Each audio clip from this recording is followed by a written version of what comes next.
Good morning students. उम्मीद है सभी स्वस्थ होंगे, अच्छे होंगे। मैं धरणीधर वैष्णव और जीके यूट्यूब चैनल में स्वागत है। भारतीय इतिहास में हम एक नया अध्याय लेकर एक नए टॉपिक के साथ, नए अध्ययन बिंदु के साथ, नाम है सातवाहन वंश। प्राचीन भारत के इतिहास में कहें तो एक महत्वपूर्ण अध्ययन बिंदु माना जाता है सातवाहन वंश, और इसलिए महत्वपूर्ण माना जाता है कि मौर्य काल से लेकर गुप्त काल के मध्य में अगर कोई शक्तिशाली जो वंश रहा तो वो सातवाहन वंश था। सातवाहन वंश मूलतः दक्षिणी भारत में था, गोदावरी नदी के तट पर था। तो देखते हैं इसके बारे में, इसका साम्राज्य विस्तार, इसके कुछ प्रमुख शासक, इसकी जानकारी के स्रोत। तो उससे पहले मैं चाहूंगा, अगर आप तक अपने मेरे चैनल को सब्सक्राइब नहीं किया है तो प्लीज वो जरूर करें, और लाइक, और अगर कोई डिफिकल्टीज का समस्याएं हैं तो कमेंट्स बॉक्स में जरूर लिखिए। चलिए शुरू करते हैं सातवाहन वंश के बारे में।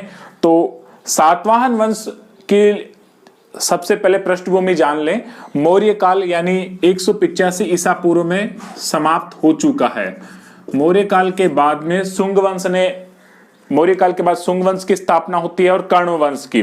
और मौर्य काल से लेकर गुप्त काल के मध्य तक, यानी लगभग 300 सालों का, 400 सालों का जो बीच का मध्य का इतिहास रहा है, वो सातवाहन वंश की शक्ति का प्रमुख स्थान रहा है। इन दोनों के मध्य में गुप्त वंश 275 ईस्वी में प्रारंभ होता है, तो इससे पहले सातवाहन वंश।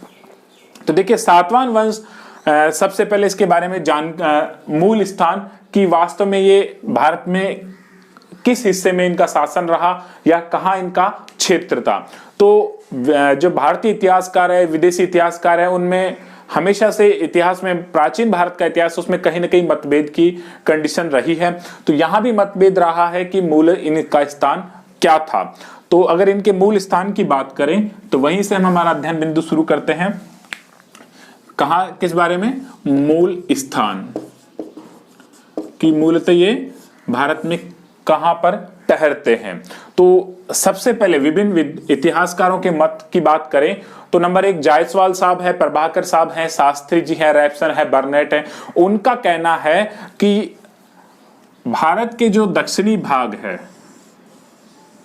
दक्षिणी भाग बोले तो विंध्याचल पर्वत के दक्षिण में, विंध्याचल मध्य प्रदेश में, विंध्याचल पर्वत समान इस तरह से पर्वत श्रृंखलाएं हैं, तो इसके दक्षिण में, और वर्तमान जिसको कह सकते हैं आंध्र प्रदेश का हिस्सा, गोदावरी और कृष्णा के बीच में, गोदावरी और कृष्णा नदियों के मध्य में जो क्षेत्र है, वो क्षेत्र माना जाता है मूलतः सातवाहन वंश का। तो पहला जो है वो है डॉक्टर जायसवाल।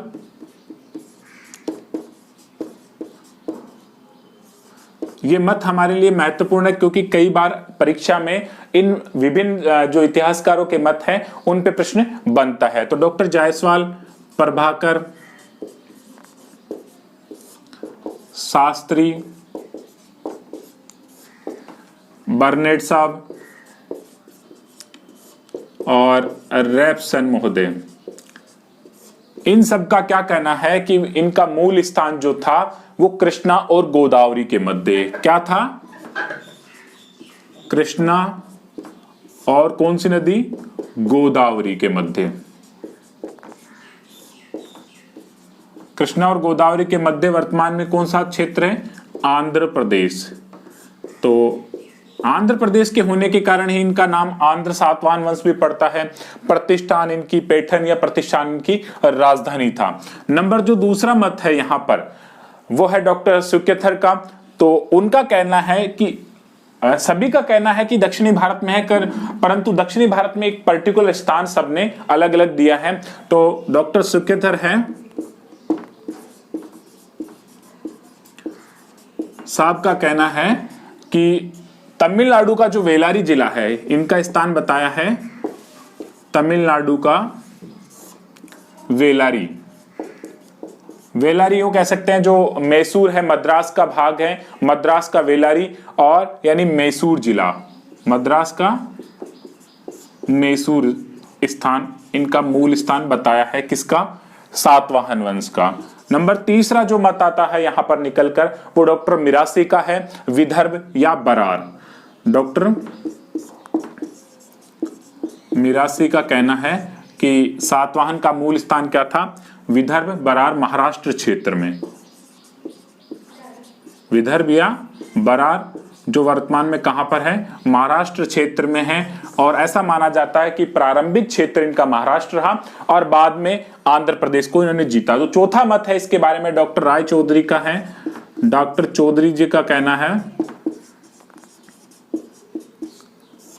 सभी दक्षिणी भारत में बताते हैं, तो डॉक्टर राय चौधरी भी दक्षिणी विंध्याचल का दक्षिणी भाग, मध्य प्रदेश का दक्षिणी भाग इनका मूल स्थान बताते हैं। मध्य प्रदेश का दक्षिण भाग इनका मूल स्थान बताते हैं डॉक्टर राय चौधरी। नंबर 5वां जो बात करें, अगला जो मत है, मत हमें देख लेने हैं सारे, याद हो कोई समस्या नहीं है, नहीं हो कोई समस्या नहीं है। स्मिथ साहब है, डॉक्टर स्मिथ साहब का कहना है कि दक्षिणी भारत में जो श्रीकाकुलम है, दक्षिणी भारत में तमिलनाडु, आंध्र प्रदेश के आसपास, वो इनका मूल स्थान है श्रीकाकुलम। नंबर 6 जो मत है, एक और मत है डॉक्टर भंडारकर का मत है, वो धन्ना कटक दक्षिणी भारत का क्षेत्र बताते हैं। भंडारकर, डीआर भंडारकर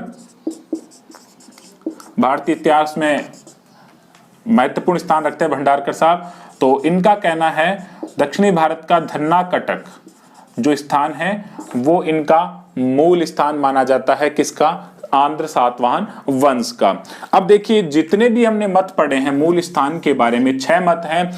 जायसवाल, प्रभाकर, शास्त्री, बर्नेट और रैप्सन महोदय का कहना तो है कि कृष्णा और गोदावरी के मध्य में जो आंध्र प्रदेश है वो क्षेत्र है। डॉक्टर सुकेधर का कहना है कि तमिलनाडु का वेलारी जिला। नंबर 3 मत है डॉक्टर मिरासी का, उनका कहना है कि विदर्भ, बरार जो मध्य प्रदेश महाराष्ट्र में है वो क्षेत्र। और डॉक्टर राय चौधरी का, इनका कहना है मध्य प्रदेश का दक्षिणी भाग। स्मिथ साहब का कहना है श्रीकाकुलम। और भंडारकर, डीआर भंडारकर साहब का कहना है कि दक्षिणी भारत तमिलनाडु के आसपास का धन्ना कटक क्षेत्र इनका मूल स्थान था। जो भी हो, वास्तव में सभी इतिहासकारों ने एक ही मत दिया है कि सातवाहन वंश का मूल स्थान क्या है? दक्षिणी भारत। बाद में ये मगध तक विस्तार कर लेते हैं और दक्षिणी भारत में भी अपने साम्राज्य का विस्तार करते हैं। तो अब यहां पर जो मूल मान्यता निकल कर आती है कि इन सब का जो निष्कर्ष कहें तो वो निकलता है कि इनका मूल स्थान क्या था? महाराष्ट्र। मूल स्थान तो क्या था? महाराष्ट्र था। और जो आंध्र प्रदेश है, आधुनिक जो आंध्र प्रदेश है, उसको इन्होंने बाद में जीता और आंध्र प्रदेश के आसपास गोदावरी नदी के तट पर प्रतिष्ठान को अपनी राजधानी बनाया। यानी हमें यह निर्धारित करने में आसानी हो चुकी है अब कि मूलतः सातवाहन वंश को भारत में किस स्थान पर हमें ठहराना है। तो इस मूल स्थान के बाद में अब इतिहासकारों में इनकी जाति के बारे में भी मतभेद है कि वास्तव में ये किस जाति को मानने वाले थे। तो इसके बारे में भी विभिन्न जो विद्वानों के मतभेद हैं उनके बारे में बात करते हैं। तो विभिन्न विद्वानों के मतलब, जैसे प्राचीन भारत में जो पुराण है वहां से लेकर जो आधुनिक इतिहासकार है वो अपने अपने तर्क देते हैं। तो पुराणों में जो है, पुराण बाद में लिखे गए, तो पुराणों में जो है, और उनमें मत्स्य पुराण, मत्स्य और वायु पुराण, इनका जो कहना है वो इनके वंश के नाम के आधार पर ही इनको आंध्र जातीय कहा गया है। कौन सा जाति का लोग? आंध्र जातीय इनको कहा है। किसमें कहा है? पुराणों में, और विशेषतः मत्स्य और वायु पुराण में। और 30 राजाओं के नाम भी यहां पर पुराणों में आंध्र सातवाहन वंश के राजाओं का नाम भी मिलता है। नंबर 2 जो बात करें तो वो है ऐत्रेय ब्राह्मण। बाद में ब्राह्मण ग्रंथ लिखे गए। तो ऐत्रेय ब्राह्मण ग्रंथ, ऐत्रेय ब्राह्मण ग्रंथ में जो इनके बारे में कहा गया है वो महत्वपूर्ण शब्द है जो याद करने के लिए हमारे, वो है अनार्य। दक्षिणी भारत में जो लोग थे उनको अनार्य कहा गया है क्योंकि आर्य वैदिक सभ्यता के लोग जो उत्तरी भारत में निवास करते थे उनको आर्य, और अन्य लोगों को अनार्य कहा है। तो सातवाहनों को अनार्य नाम दिया है। इसके बाद जो भारतीय इतिहासकार हैं तो उनमें सेनार और ब्यूलर, सेनार और ब्यूलर साहब का जो मत है वो है इनको ब्राह्मण सिद्ध करता है कि कौन से वंश के थे ये, कौन सी जाति के थे? ब्राह्मण जाति के इनको ठहराया गया है। और आधार क्या बनाया इस सेनार और ब्यूलर ने इस चीज के लिए कि जो अभिलेखों में इनका वर्णन मिलता है, जो अभिलेख हैं उनके आधार पर इनका समीकरण किया है कि ये मूलतः ब्राह्मण थे। अगला जो सिद्धांत है वो देते हैं डॉक्टर डी.आर. भंडारकर साहब, और भंडारकर साहब का कहना है, किसका? डी.आर. भंडारकर साहब, इनका कहना है कि ये क्षत्रिय थे। और अब अंत में सबसे जो महत्वपूर्ण मत निकल कर आता है वो कुछ अलग है, जिनको हमें याद करने के लिए विशेष आवश्यकता है, क्योंकि ये सामान्य से ब्राह्मण क्षत्रिय सब ने कहा है, सब कहते रहते हैं, किंतु जो प्रश्न बनते हैं जहां, यानी प्रश्न बनाने की भी कला हमारे अंदर होनी चाहिए। हमें ये पता हो, अंदाजा लगाना आना चाहिए कि क्या प्रश्न यहां से बन सकता है। तो देखिए, ब्राह्मण क्षत्रिय तो कॉमन सी बात है, यहां पर कुछ विशेष शब्द जो है अनार्य हैं, आंध्र जातीय, तो यहीं से प्रश्न बनेंगे कि इनको अनार्य कहां कहा गया है या आंध्र जातीय कहां कहा गया है। इसके अलावा जो अंतिम जो मत है डॉक्टर हेमचंद्र राय चौधरी का, कुछ विशेष अलग रूप से कहा है इन्होंने। हेमचंद्र राय चौधरी साहब कुछ विशेष बात इन्होंने कही है। क्या कहा गया है कि भारत में जो नाग जाति के लोग थे, नाग और ब्राह्मण जाति का आपसी जो वैवाहिक संबंध है उससे ये मिश्रित रक्त वाला कुल बाद में बनकर निकलता है। तो इन्होंने क्या कहा गया है? नागों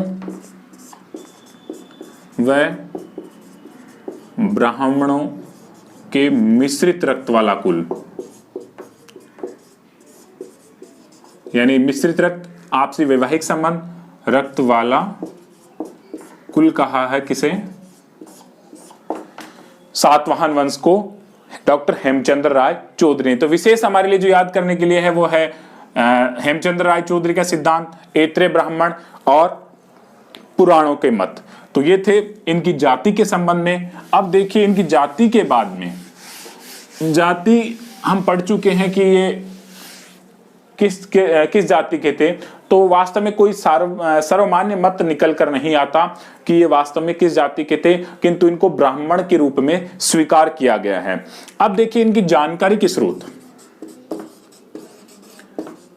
अब सातवाहन वंश इतना बड़ा है, इतनी जानकारी के स्रोत कहां से इसकी जानकारी मिली है? तो जो मूलतः जो जानकारी मिलती है वो कुछ यहाँ के अभिलेख, गुहालेख और कुछ सिक्कों से इसकी जानकारी मिलती है, इस वंश के शासकों की या इस वंश की उपलब्धियों की। तो जानकारी के रूप में हम सबसे पहले देखेंगे कुछ महत्वपूर्ण अभिलेख। तो नंबर 1 है, देखिए यहां पर इस सातवाहन वंश की एक विशेष बात क्या थी, यहां पर शासक के साथ में उसकी मां का नाम विशेष तौर पर जुड़ा होता था, यानी मातृ प्रधान था, माता को प्रधानता यहां पर दी गई थी। हालांकि वास्तविक कार्य तो शासक द्वारा ही किया जाता था, किंतु नाम के साथ मां का नाम जुड़ा हुआ है। तो जैसे हम अभिलेखों की बात करेंगे तो उनमें भी इसका कुछ संबंध मिलेगा हमें। तो पहला अभिलेख जो हम बात कर रहे हैं वो है नागनिका का नानाघाट लेख। नागनिका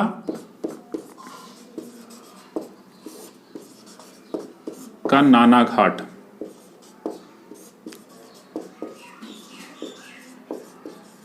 और ये जो अभिलेख है, जो नानाघाट अभिलेख मिला है, ये सातकर्णी प्रथम, जो इस वंश का प्रमुख शासक माना जाता है, वास्तविक संस्थापक, वो सातकर्णी प्रथम या श्री सातकर्णी जिसको कहा गया है, उसके बारे में इसकी इस अभिलेख से जानकारी मिलती है।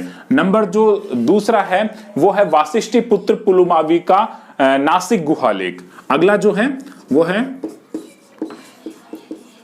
वासिष्ठी पुत्र, वशिष्ठ थी पुत्र पुलुमावी या पुलुभावी, और पुलुमावी का नासिक, नासिक कहां पर है? महाराष्ट्र में। तो नासिक से क्या मिला है? गुहालेख, क्योंकि इन्होंने गुफाएं और विभिन्न स्थान लोगों को दान में दिए थे, यहीं से परंपरा प्रचलित थी, बौद्धों को और ब्राह्मणों को दान देने की परंपरा। इसके अलावा यज्ञ श्री सातकर्णी का, वो भी नासिक गुहालेख है, यज्ञ श्री सातकर्णी, और इसका भी कौन सा? नासिक गुहालेख अन्य स्थान पर मिला है। तो जिससे भी इस वंश के बारे में काफी जानकारी मिलती है। नंबर चौथा जो बात करें वो है महत्वपूर्ण चीज है, जोगलथंबी नामक स्थान से एक यूं कहें सिक्कों का एक भंडार मिला है, मृद पात्र मिला, मिट्टी का बर्तन मिला है, उसमें काफी मात्रा में इस वंश से संबंधित सिक्के रखे हुए हैं। तो वो कहां से मिला हुआ है? जोगलथंबी मृद पात्र या भंडार जो सिक्कों का मिला है। तो इस पर क्या जानकारी मिलती है? देखिए, इस वंश का एक शासक था गौतमीपुत्र। ये सातकर्णी प्रथम है, गौतमीपुत्र सातकर्णी 23वां इस वंश का महान शासक था। तो उसने शक शासक नहपान को पराजित करके उसके सिक्कों को पुनः डलवाया। किसने? सातवाहन वंश का शासक है गौतमीपुत्र। तो गौतमीपुत्र ने किसके? नहपान के सिक्कों को पुनः डलवाया था, जिसकी जानकारी यहां से मिलती है। नहपान के सिक्कों को गौतमीपुत्र द्वारा ढलवाया गया, इस कारण से ये जोगलथंबी मृदभांड महत्वपूर्ण है। तो देखिए, ये थी आंध्र सातवाहन वंश के बारे में जो जानकारी के विशेष स्रोत है हमारे लिए। नागनिका का नानाघाट जो सातकर्णी प्रथम से संबंधित है, वशिष्ठी पुत्र पुलमावी का नासिक गुहालेख, यज्ञश्री सातकर्णी का नासिक गुहालेख और जोगलथंबी मृद पात्र जिसमें गौतमीपुत्र के द्वारा नहपान के सिक्कों को पुनः डलवाया गया। नहपान है नासिक का शहरात वंश का शासक, शहरात वंश यानी शक शासक। अब देखिए, इस वंश की कुछ महत्वपूर्ण चीजें। उदय कि कब हुआ? अब 400 सालों का इतिहास रखा गया है, तो उसमें निश्चित निर्धारण नहीं हो पाया अभी तक इतिहासकारों के द्वारा कि इनका समय कब रखा जाए। तो कुछ इतिहासकार जो हैं वो कहते हैं कि ईसा पूर्व में इनका साम्राज्य प्रारंभ हो चुका था और गुप्तों तक चला, 400 वर्षों तक वंश चलता है। और अलग अलग इतिहासकारों में अलग अलग मान्यताएं हैं, उनमें से 2-3 हम जो मान्यता हैं वो देखेंगे। तो डॉक्टर स्मिथ साहब और रैप्सन साहब का जो कहना है वो कहना है कि इसका जो प्रारंभ है वो ईसा की 3 शताब्दी पहले हुआ, यानी मौर्य काल से। हालांकि ये सत्य नहीं है, किंतु फिर भी उनका मत है। जो पहला मत है उदय के संबंध में वो डॉक्टर स्मिथ साहब का, और साथ में कौन है? रैप्सन महोदय का। क्या कहना है इनका कि 3री शताब्दी पूर्व। कब उदय हुआ इसका? 3री शताब्दी ईसा पूर्व में। और इसकी स्थापना किसने की थी? सिमुक नाम के एक शासक ने। यह पूर्णतः सही है कि सिमुक ने इस वंश सातवाहन वंश की स्थापना की, इसमें कोई समस्या नहीं है इतिहासकारों में कि इस वंश का संस्थापक। नंबर जो दूसरा मत निकल कर यहां आता है वो महत्वपूर्ण है डॉक्टर राजबली पांडे का। दूसरा जो मत है वो क्या है? डॉक्टर राजबली पांडे साहब का। और क्या कहते हैं पांडे जी? पांडे जी का कहना है कि सातवाहन जो मूलतः कहां के थे? दक्षिणी भारत के थे। और 28 ईसा पूर्व में इन्होंने सिमुक ने इस वंश की स्थापना की। तो इनका क्या कहना है? सातवाहन कहां के थे? मूलतः दक्षिणी भारत के थे। और 28 ईसा पूर्व में, कब की बात है? 28 ईसा पूर्व में। देखिए, हमने पढ़ा था मौर्य काल के बाद सुंग और उसके बाद कर्ण। तो सुंग और कर्ण वंश लगभग 28 ईसा पूर्व तक कर्ण वंश का शासन रहता है। और कर्ण वंश के शासक को, अंतिम शासक को परास्त करता है कौन? सिमुक। तो सिमुक ने यहां पर 28 ईसा पूर्व में इस सातवाहन वंश की स्थापना की, ऐसा माना जाता है। और कहां आक्रमण करके? मगध पर आक्रमण करके, ऐसा राजबली पांडे का कहना है। मगध पर आक्रमण किया और वहां से कर्ण वंश की नींव समाप्त कर दी। मगध पर अधिकार इनका हो जाता है सिमुक का। सिमुक या सिमुख दोनों एक ही बात है। तो डॉक्टर राजबली पांडे का यहां महत्वपूर्ण मत है कि सातवाहन मूलतः दक्षिणी भारत के थे, किंतु 28 ईसा पूर्व में कर्ण वंश की या शक्कों को, यहां राजबली पांडे ने जो कहा है वो कहा है कि शक्कों को परास्त किया, सॉरी सुंगों को, शक नहीं सुंगों को परास्त किया। राजबली पांडे का कहना है शक नहीं, सुंगों को परास्त करके इनको अधिकार किया। किंतु वास्तव में उस समय मगध पर जो अधिकार था वो कर्ण वंश का था। ये थोड़ा सा राजबली पांडे के मत में विभिन्नता है। नंबर, ठीक है, ये कुछ उदय के संबंध में है। अब ये मूलतः हम पहले भी पढ़ चुके हैं। मूल स्थान दक्षिणी भारत, आंध्र प्रदेश, प्रतिष्ठान राजधानी महाराष्ट्र और तमिलनाडु और मद्रास और आंध्र प्रदेश का आसपास का इनका क्षेत्र इनके अधिकार में था। इसी कारण से इनको दक्षिणाधिपति कहा जाता है। क्या कहा जाता है? क्या कहा जाता है? दक्षिणाधिपति। ध्यान रहे, सातवाहनों के लिए विशेष बात, दक्षिणाधिपति या आंध्र जातीय लोग किसे कहा गया है? सातवाहन वंश को। अब इस जानकारी, उदय और जाति के बाद में इस वंश के कुछ प्रमुख शासकों के बारे में देखते हैं कि इस वंश के कुछ प्रमुख शासक कौन कौन से हैं। तो अभी हम प्रारंभिक शासक देखते हैं। तो जैसा अभी हमने पढ़ा इनके शासकों के बारे में, तो प्रथम जो शासक मिला हमें, स्थापना करने वाला संस्थापक ही इस वंश का प्रथम शासक है। तो प्रथम जो शासक है वो कौन है? सिमुक। सिमुक इस वंश का पहला शासक या संस्थापक कहा जाता है। किस वंश का? सातवाहन वंश का संस्थापक किसे कहा गया है? सिमुक को। और इसके बारे में जो मत मिलता है वो क्या मिलता है कि इसने सुंगों को परास्त किया था, क्योंकि सुंग पूरी तरह समाप्त नहीं हुए थे कण्व के बाद में, तो सुंग भी शासन कर रहे थे कुछ क्षेत्र में। तो सुंगों को समाप्त करने में, सुंगों को इसने समाप्त किया। उस कार्य में दक्षिणी भारत में कुछ जातियां थी जिनमें आंध्र, रठिक, भोज, ये कुछ प्रमुख जातियां थी दक्षिणी भारत की। आंध्र, रठिक, भोज और भृत्य भी इनमें नाम मिलता है। तो इनकी सहायता से ये सुंगों को समाप्त करता है और मगध पर अधिकार कर लेता है, ऐसा इसके बारे में माना जाता है। किंतु इसके बारे में एक विशेष बात मिलती है कि ये क्रूर और अत्याचारी था। क्रूर और क्या था? अत्याचारी। देखिए, कोई भी शासन सत्ता कायम करता है कोई भी व्यक्ति, तो उसको क्रूर या अत्याचारी होना ही पड़ता है। यहाँ इतिहासकारों ने इसे क्रूर और अत्याचारी की संज्ञा दी है, क्योंकि जब तक आदमी आक्रामक नहीं होगा उसके साम्राज्य की स्थापना नहीं हो सकती। उदार व्यक्ति साम्राज्य की स्थापना नहीं कर सकता। यहाँ हम किसी भी वंश के संस्थापक की बात करें, मुख्य संस्थापक की बात करें, तो जैसे चंद्रगुप्त जो मौर्य था, जिसने किस तरह से घनानंद को परास्त किया, इधर गुप्त काल की बात करें, यानी किसी भी वंश की बात करें, तो वो उसमें जो प्रारंभिक शासक मिलता है, बाबर ने भी लगातार युद्ध किए और लगातार क्रूरताएं दिखाई। तो प्रारंभिक शासक के लिए क्रूर और अत्याचारी इतिहासकारों ने कहा है, किंतु होना ही पड़ता है, ये वास्तविकता है। तो किंतु ये जैन धर्म के प्रति जैन धर्म के प्रति अत्यधिक क्रूर और अत्याचारी था। इस कारण से ऐसा माना जाता है कि इसको शासन से हटा दिया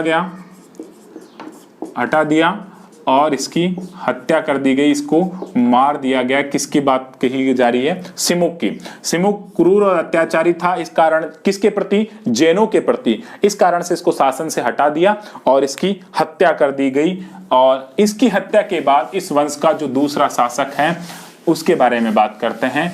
तो सिमुक के बाद में, इसकी हत्या होने के बाद में, इस वंश का दूसरा शासक, इसी का भाई काहनय शासक बनता है। पुत्र अल्पवयस्क था, इसलिए इसका भाई सिमुक का क्या है? ये सिमुक का भाई है कौन? काहनय। तो ये शासक बनता है सिमुक के बाद में। और इस शासक के समय जो विशेष बात हमें देखने को मिलेगी वो मिलेगी कि इसके समय में जो साम्राज्य विस्तार था वो नासिक तक हो चुका है, क्योंकि नासिक गुहालेख इसके संबंध में मिलता है। नासिक गुहालेख जो मिलता है, तो इससे हमें ये पता चलता है कि नासिक तक इसके साम्राज्य का राज्य विस्तार था। राज्य विस्तार कहां तक माना गया है? नासिक तक इसका राज्य विस्तार माना गया है काहनय का। इसके अलावा इसके बारे में जो खास बात है वो है कि ये बौद्ध धर्म के प्रति उदार था। भाई की बात करते जैनों के प्रति क्रूर था और ये बौद्ध धर्म प्रति उदारता दिखाई, उदार व्यक्ति था बौद्ध धर्म के प्रति। किसकी बात कर रहे हैं? कान्ह की बात कर रहे हैं। ये कुछ विशेष शासकों के बारे में उपलब्धियां या कुछ महत्वपूर्ण शासक है वो आगे देखेंगे। शुरुआती शासक है जिनके इस वंश के हमें नाम काफी है। तो सिमुक का भाई कान्ह, और इसका समय में नासिक तक साम्राज्य विस्तार होता है। नंबर तीसरा, और इस वंश का यूं कहें कि महत्वपूर्ण वास्तविक संस्थापक जिसको कह सकते हैं तो वह है सातकर्णी प्रथम। इस वंश का महत्वपूर्ण और प्रमुख शासक सातकर्णी प्रथम। दूसरा नाम इसका श्री सातकर्णी भी है, ध्यान रहे, श्री सातकर्णी भी इसको कहा गया है, सातकर्णी या श्री सातकर्णी। इसने कुछ उपाधियां धारण की थी, क्योंकि इसने साम्राज्य विस्तार भी किया था तो इसने कुछ उपाधियां धारण की थी। तो जो इसकी उपाधि मिलती है, सातकर्णी की जो उपाधि मिलती है, नंबर 1 दक्षिणाधिपति। संपूर्ण साम्राज्य ने या संपूर्ण शासकों ने दक्षिणाधिपति कहा जाता है, किंतु विशेष तौर पर जो प्रारंभिक शासक है जिसने दक्षिणाधिपति की उपाधि ग्रहण की वो था सातकर्णी प्रथम। इसके अलावा एक उपाधि और मिलती है इसकी, वो है अप्रतिहत चक्र। क्या मिलती है? अप्रतिहत चक्र की उपाधि भी इसकी मिलती है सातकर्णी प्रथम की। और ये सातकर्णी जो प्रथम है वो सिमुक का पुत्र है, कान्ह का नहीं, सिमुक का पुत्र था सातकर्णी प्रथम। क्योंकि जब ये इसके पिता की मृत्यु हुई तब ये अल्पवयस्क था और बाद में ये शासक बनता है। तो इस वंश का प्रथम योग्य शासक मान सकते हैं, इसको मान सकते हैं क्या है? प्रथम योग्य शासक। सातवाहन वंश का प्रथम योग्य शासक किसके लिए कहा गया है? सातकर्णी के लिए। और इसकी जो उपलब्धियां हैं वो उपलब्धियां हैं नायनिका के नानाघाट अभिलेख से। इसकी जो उपलब्धियां मिलती हैं वो कहां से मिलती है? नायनिका, इसकी जो महारठी वंश की पत्नी थी, महारठी वंश से संबंधित, उसके अभिलेख से मिलती है। तो नायनिका का नानाघाट कहां से जानकारी मिलती है? नायनिका के नानाघाट लेख से मिलती है। और क्या मिलती है कि इसकी पत्नी जो थी नायनिका वो महारठी वंश की थी। कौन से वंश की थी? महारठी वंश में इसने विवाह किया था, वैवाहिक संबंध कायम करके दक्षिण भारत में अपनी सुदृढ़ सत्ता स्थापित की थी। और उसी के नानाघाट स्थान से जो अभिलेख मिला है उससे से जानकारी मिलती है, इससे विवाह किया था, महारठी वंश में विवाह किया था सातकर्णी प्रथम ने। अब इसके बारे में देखिए एक विशेष बात जो निकल कर आती है, प्रारंभिक जो है इसने 2 अश्वमेध यज्ञ जो शुंगों ने प्रारंभ किए थे और वो यहां भी उस परंपरा को जारी रखते हैं। इससे ये पता भी लगता है कि शायद ये ब्राह्मण रहे होंगे। 2 अश्वमेध व 1 राजसूय यज्ञ। अश्वमेध यज्ञ में तो क्या होता था? देखो, दिग्विजय के लिए घोड़ा छोड़ा जाता था, जैसे भगवान श्री राम ने किया था। एक दिव्य सजा धजा हवन या यज्ञ के बाद में एक अश्व को छोड़ा गया और जिस इलाके से निकलता था वो इलाका उसी संबंधित शासक का होता था, वो तो होता था अश्वमेध यज्ञ। और दूसरा होता था राजसूय यज्ञ। ये राजा के चक्रवर्ती सम्राट होने का या एक महानता प्रदर्शित करने के लिए राजसूय यज्ञ प्राचीन काल में किया जाता था, जो सातकर्णी प्रथम ने करवाया था। अब इसकी राजधानी की बात करें तो इसने जो राजधानी थी वो प्रतिष्ठान में स्थापित की थी। प्रतिष्ठान आंध्र प्रदेश के पास पैठन जो स्थान है गोदावरी नदी के तट पर। कहां पर है? गोदावरी के तट पर। तो गोदावरी के तट पर इसने अपनी राजधानी प्रतिष्ठान या पैठन स्थापित की, वो भी एक विशेष उपलब्धि मानी जाती है। उसके बाद काफी समय तक प्रतिष्ठान इनकी राजधानी रहती है। इसके अलावा इस सातकर्णी प्रथम ने मालव शैली की, मालवा जो स्थान है उस मालव शैली की गोल मुद्राएं प्रचलित करवाई। मालव शैली की गोल मुद्राएं, सिक्के जो होते थे वो गोल सिक्कों का इसने प्रचलन कराया था प्राचीन काल में। हालांकि इससे पहले भी यवनों ने प्रारंभ किए थे, किंतु भारत में मालव शैली का कुछ अलग होता था। उस शैली के गोल सिक्के प्रारंभ करने सातकर्णी प्रथम को इसकी सातकर्णी प्रथम को इसका श्रेय दिया जाता है। अगली बात करें तो इसने अपनी पत्नी के नाम पर रजत सिक्के भी चलवाए थे। रजत यानी चांदी के सिक्के अपनी पत्नी नायनिका के नाम पर कुछ सिक्के भी इसने बनवाए थे, ये भी इसकी विशेष बात रही है। और अब सबसे महत्वपूर्ण बात इसके समय की, जो इसकी राजनीतिक उपलब्धि है उसके बारे में बात करते हैं। तो राजनीतिक उपलब्धि क्या है? इसके समय खारवेल का आक्रमण होता है। खारवेल, कलिंग नरेश। खारवेल कहां का था? कलिंग। कलिंग वही जहां अशोक ने कलिंग युद्ध किया था। तो उस कलिंग नरेश खारवेल का आक्रमण होता है। किस पर होता है? सातकर्णी प्रथम पे, किंतु यह आक्रमण असफल कर देता है। कौन? सातकर्णी प्रथम।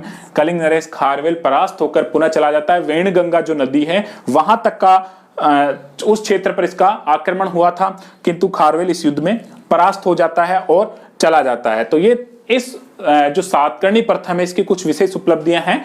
इस वंश का प्रथम और महत्वपूर्ण शासक, ये भी कह सकते हैं कि वास्तविक संस्थापक।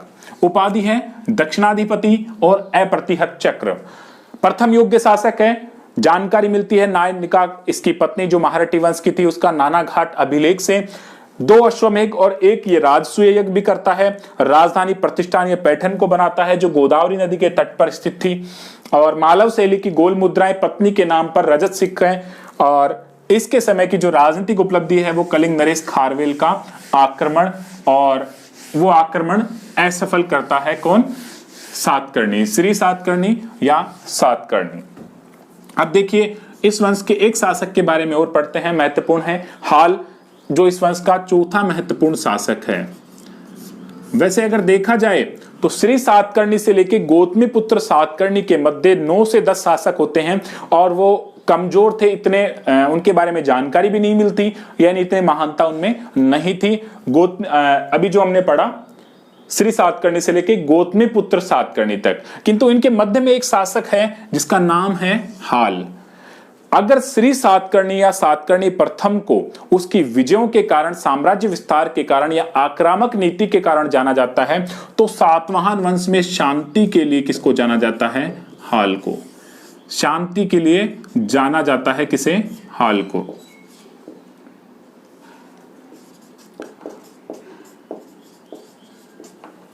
इसके समय में साम्राज्य में जन कल्याण के कार्य किए गए, लोगों की भलाई के काम किए गए हाल के द्वारा, और ये स्वयं भी विद्वान था, स्वयं भी विद्वानों का आश्रयदाता भी था। तो इसके जो दरबार थे उसके दरबार में कई विद्वान रहते थे। सबसे पहले हम इसी की बात करें तो हाल ने भी स्वयं एक ग्रंथ लिखा है, नाम है गाथा सप्तशती। कौन सा ग्रंथ लिखा है?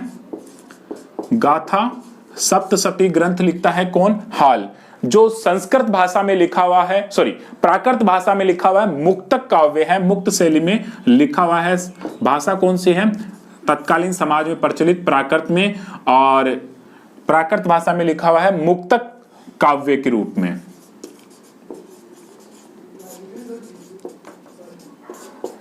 तो स्वयं के द्वारा, हाल के द्वारा लिखा हुआ ग्रंथ। अब जो इसके विद्वान थे इसके दरबार में, उन विद्वानों की बात करें तो नंबर 1 गुणाढ्य था।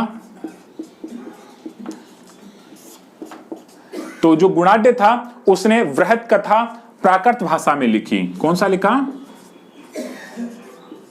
वृहत कथा, और भाषा कौन सी है उसकी? प्राकृत भाषा में इसने वृहत कथा लिखा। नंबर 2 दूसरा विद्वान था वो है शर्ववर्मन।